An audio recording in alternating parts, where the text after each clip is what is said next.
Your partner's acting normal, still texting, still saying I love you, still showing up. But your gut's screaming something's wrong. You can't prove it, you can't explain it, but you feel it. Here's what you don't know. The human brain detaches months before the mouth confesses. And when it does, it leaves evidence. 7 giveaways, actually, invisible to most people, obvious once you see them, and the first one's so backwards you'll think I'm lying until you test it. Giveaway number 1. They start remembering everything perfectly. Wait, isn't good memory a good sign? They confirm plans down to the minute. They remember what you said 3 weeks ago, word for word. They never miss a detail. They've become reliable, attentive, almost perfect. That's the problem, because there's a difference between remembering someone and documenting them. When you're in love, memory's messy. You forget the dentist appointment because you were too busy thinking about them in other ways. You mix up the time because you were present, not archiving. But when someone's detaching, memory becomes sharp, clinical, accurate. Here's what's actually happening. They're not connecting with you. They're building a case, cataloging every promise, every plan, every conversation. So when they leave, you can't say they didn't try. They're engineering a guilt-free exit. Picture this. You mentioned Tuesday, you have a meeting Thursday at 2 p.m. Thursday morning, they text, good luck with your 2 p.m. today. You think, wow, they remembered. Reality, someone who loves you doesn't need to confirm the time. They just text, how'd it go? At 2:30. Because they were thinking about you, not managing you. Perfect memory isn't love, it's evidence collection. And once you see that, you'll start hearing something else. Something in their voice, specifically what's missing from it. Giveaway number 2, you can hear the difference when they say, I love you. Do this next time they say it. Close your eyes, don't look at their face, don't watch their mouth. Just listen.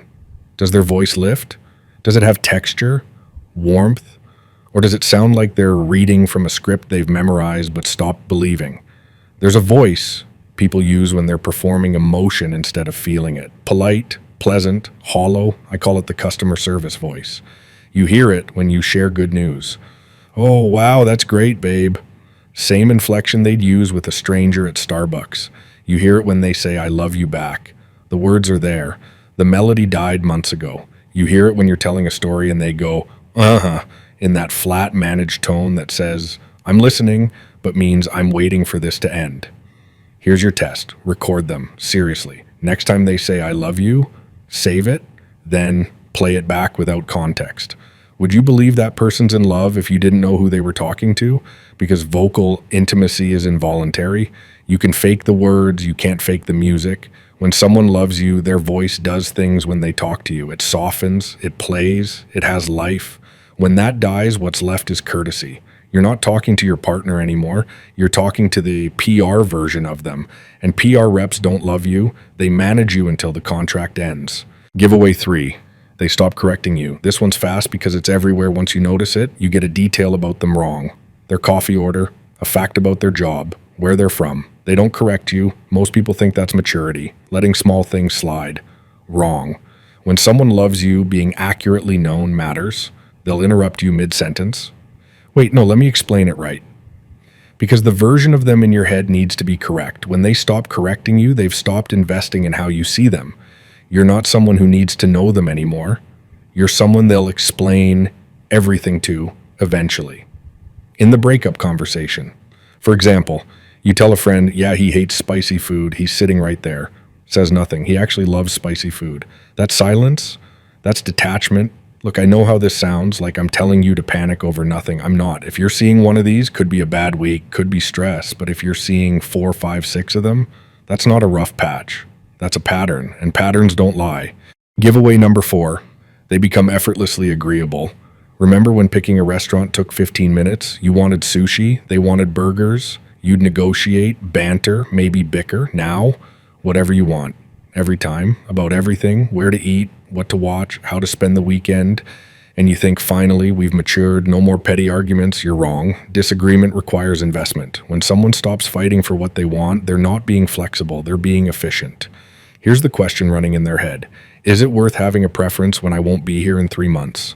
Answer, no. Why debate the movie when you won't be watching movies together soon? Why care about the restaurant when this is one of your last dinners? Agreeable detachment is cheaper than honest conflict. You know what real love looks like? playful disagreement. We're not watching that again. Yes, we are. You'll love it. Absolutely not. Too bad. I'm hitting play. That's two people building a future where preferences matter. When they stop caring what you pick, they've stopped seeing that future. They're running out the clock, and you're calling it compromise. But here's the thing that'll mess with your head. Because while all this is happening, something physical changes too. And most people don't notice until it's been gone for months. Giveaway number 5. They stop touching you. Think about the last time they touched you for no reason. Not physical intimacy, not a hug goodbye, not helping you with something, just contact, hand on your lower back while you're cooking, fingers running through your hair while you're watching TV, pulling you closer in bed even though you're already close. Can't remember? That's the point. When someone's in love, touch is unconscious, constant, purposeless. They reach for you the way you reach for your phone, without thinking about it. But when detachment kicks in, touch becomes transactional. It has a reason, a function, a goal. Physical intimacy, that still happens, but it feels different, mechanical. Like they're going through motions, not losing themselves in you. Hugs goodbye? Sure. But they're brief, performative. The kind of hug you give a coworker at a retirement party, helping you reach something, guiding you through a crowd. Yeah, because those are practical. But casual intimacy? Gone. Here's what it looks like. You're sitting on the couch. They're on the other end. There's a full cushion between you. 6 months ago, you'd be tangled up, feet touching, head on shoulder, bodies automatically gravitating toward each other. Now, you're roommates who happen to share a bed. And the worst part, you don't even notice it's gone until you see a couple in public and realize, we used to be like that. Touch is the first thing to die, because the body knows before the brain admits it. And once the touch is gone, something else starts. Something you'll mistake for improvement, for growth. Giveaway number 6. They talk about the relationship instead of being in it. Listen to how they phrase your future. They stopped saying, when we go to Italy next summer, and started saying, we should go to Italy sometime. They stopped saying, I can't wait to meet your family at Christmas, and started saying, that would be nice. They stopped making plans and started referencing plans. They're no longer living in your relationship. They're narrating it like it's a story they're telling, not a reality they're building. Here's what it sounds like in real time. They used to say, I'm thinking we paint the bedroom blue. Now they say, we should really do something about that bedroom. See the difference? One is someone making a decision with you. The other is someone making an observation about a problem they're not planning to stick around and fix. They've stopped being a participant. They've become a commentator. And it gets worse, because they don't just talk about your future in vague terms. They talk about your past with more emotion than they talk about your present. Remember when we used to go to that taco place every Friday? Not let's go to that taco place Friday. We were so good at making time for each other back then. Not let's make time this week. I miss how things used to be. Not let's get back to that. Nostalgia isn't connection. It's a eulogy. When someone's in love, they're building memories, not mourning them. They say, let's recreate that and not remember when we did that. When someone starts romanticizing the past, they've buried the present. Your relationship has become a museum they're walking through, looking, reflecting, appreciating what was, but not staying. And here's the thing that makes this one so brutal. It sounds like they care. It sounds like they're trying to work on things. They're not. They're pre-writing the breakup speech. I tried. I really did. Remember all those times I brought up how things used to be? I was fighting for us. No, they were documenting that they brought it up, not actually fighting. Because if they were fighting, they'd say, let's fix this tonight, right now, not, we really should talk about this sometime. And then there's this, the cruelest one, because it happens mid-sentence, right when you think they're finally opening up. Giveaway number 7, they stop themselves mid-thought. They start to tell you something about their day, a thought they had, something that's bothering them, and then mid-sentence they stop.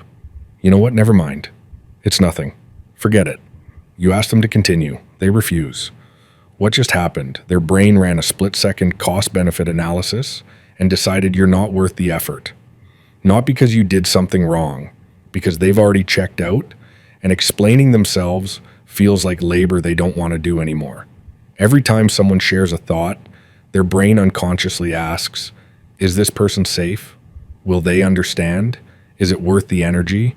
When someone loves you, the answer is yes. They stumble through it. They try. Because connecting matters more than being articulate. When they stop mid-sentence, you failed the test. Not because you're inadequate, because they've downgraded you. From person I share my inner world with to person I manage until I can leave. Management is surface level only. Here's what it sounds like in real time. You're both on the couch.